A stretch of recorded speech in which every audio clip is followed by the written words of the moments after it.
И когда мне уже показалось, что я завязал с находками, они снова меня туда затащили.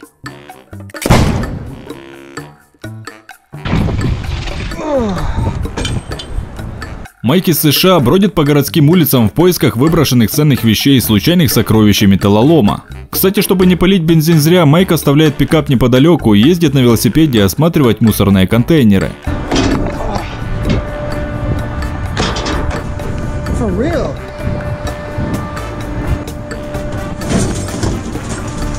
Во время очередного мусорного дайвинга он нашел в контейнере спиннинги, клюшки для гольфа и самое прикольное — это 2 детские электромашины.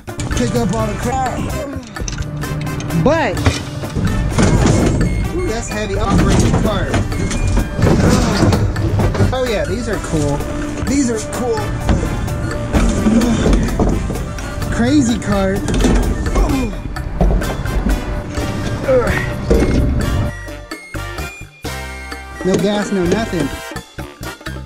Парню из США посчастливилось с помощью поискового магнита выловить из реки велосипед. What? It's a f***ing bike! Oh my god! Dude! Oh my god! Oh my, that is the funniest thing.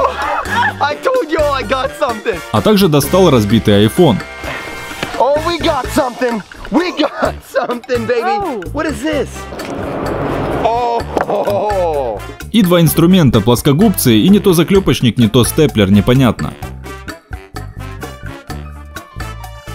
Марк Поттер из США, плавая с аквалангом в реке, нашел 3 айфона.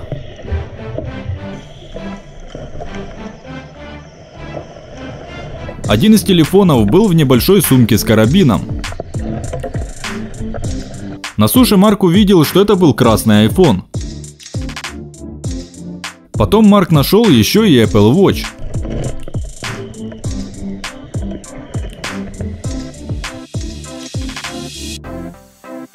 Парни проезжали мимо лесной местности и заметили среди кучи покрышек заброшенный Lexus GS300. Из любопытства, конечно же, остановились посмотреть. Двери автомобиля были закрыты.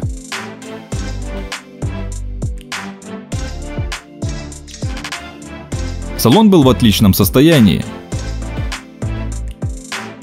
В 2012 году канадец Питер Марк гулял по пляжу на острове Грэхэм в Британской Колумбии и наткнулся на большую белую будку от грузовика, в которой находился ржавый мотоцикл Harley Davidson с японским номерным знаком. Новость быстро разлетелась по Канаде, а также поставили в известность посольство Японии. Оказалось, номерной знак мотоцикла был зарегистрирован в префектуре Мияги, регионе, сильно пострадавшем от цунами в Японии почти 14 месяцев назад. Японские власти разыскали владельца Харлея, которому чудом удалось выжить после цунами. 29-летний мужчина Йокояма рассказал, что потерял из виду свой Харли Дэвидсон 11 марта 2011 года. Он очень удивился и обрадовался, когда узнал, что его мотоцикл нашли за 6500 километров от дома. Из-за цунами более 1,5 миллиона тонн обломков перевалили через Тихий океан к западному побережью Канады. Мужчина ехал по шоссе и увидел Lamborghini Huracan, брошенный посреди пустыни Лас-Вегаса.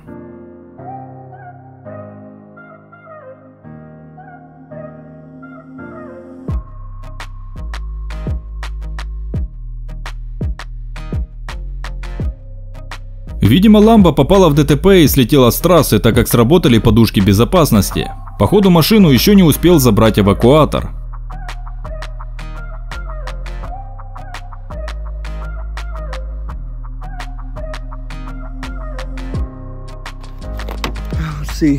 Мужчина случайно обнаружил Бэтмобиль. Он подумал, что это бутафория, но когда подошел посмотреть ближе, то понял, что это был когда-то полностью функциональный автомобиль. Придя домой, мужчина начал копаться в исторических данных и выяснил, что этот Бэтмобиль участвовал в каскадерском шоу о Бэтмене, которое проходило на территории тематического парка развлечений Six Flags Over Georgia. На кадрах 1997 года видно, как Бэтмобиль выезжает своим ходом. Шоу просуществовало с 1992 по 1998 год, а парк развлечений в штате Джорджия работает по сей день.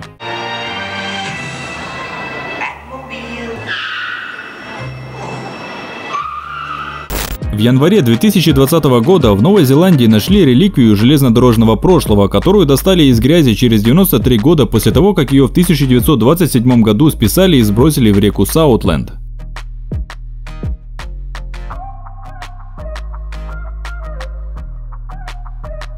После Первой мировой войны стоимость металлолома была низкой, поэтому вместо того, чтобы продавать локомотивы, их сбрасывали в реки по всей стране, чтобы они служили барьерами для наводнений. Локомотив 5 класса был 1885 года выпуска. Считается, что в мире он один из последних в своем роде.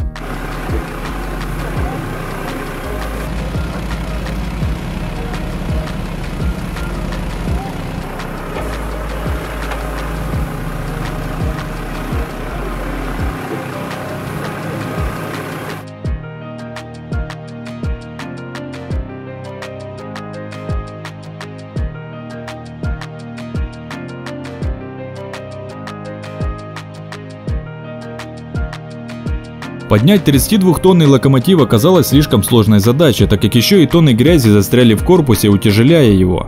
Поэтому рабочие промывали его водой, а также срезали толстые ивовые корни, которые плотно его держали.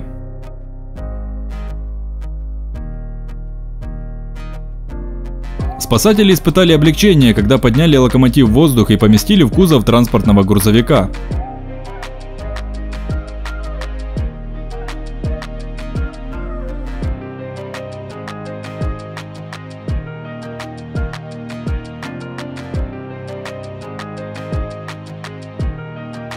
Восстановленный локомотив поставили перед железнодорожным участком Ламсдена, как дань ушедшей эпохи. Парень отправился исследовать старую военную базу. Он был очень удивлен, когда обнаружил вертолет времен войны во Вьетнаме.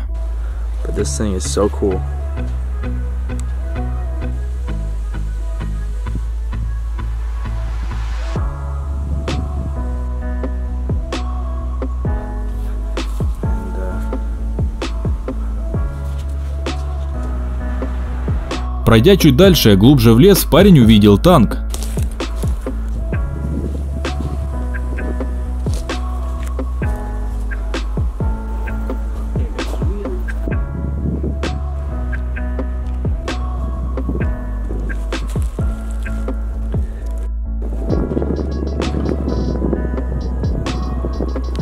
В Красном море на глубине 30 метров дайверы обнаружили британское судно Тислигорм, которое было потоплено во время Второй мировой войны. Тислигорм был одним из 100 первоклассных английских сухогрузов. Весил 4898 тонн, его длина составляла 126,5 метров, был оснащен мощным паровым трехцилиндровым двигателем, что позволяло ему развивать скорость до 10,5 узлов.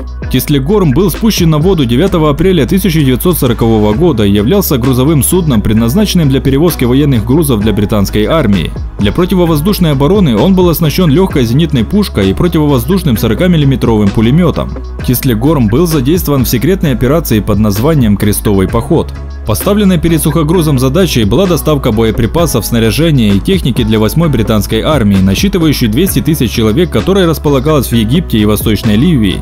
В мае 1941 года Тислигорм с экипажем 39 человек вышел из шотландского порта Глазго. Корабль был оснащен грузом боеприпасов, бомбами различного назначения, противотанковыми минами, винтовками, сотней мотоциклов, автомобилями Бетфорд, Моррис и Форд, прицепами, переносными электрогенераторами, запчастями к самолетам и автомобилям, медикаментами и резиновыми сапогами. Дополнением к основному грузу были 2 легких танка и 2 паровоза в комплекте с цистернами для воды. Когда Тислигорм завершал свой путь в водах Красного моря, поступил приказ бросить якорь в проливе Губали рядом с рифом Шаап-Али и ожидать возможности пройти Суэцкий канал, временно перекрытый подорвавшимся на немецкой мине судном. В ночь с 5 на 6 октября 4 немецких бомбардировщика Хенкель-111 атаковали Тислигорм.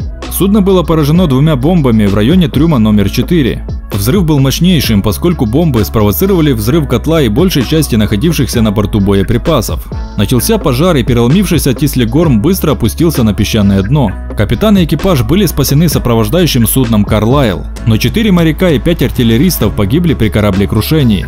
Впервые Тислигорм был обнаружен в марте 1955 года командой Жака Ива Кусто во время его экспедиции в Индийский океан на исследовательском судне Калипсо. Трудно сказать, сколько погружений нужно совершить, чтобы исследовать корабль полностью. А на этом все. Подписывайтесь на канал Взрыв Мозга, интересное рядом. Пока.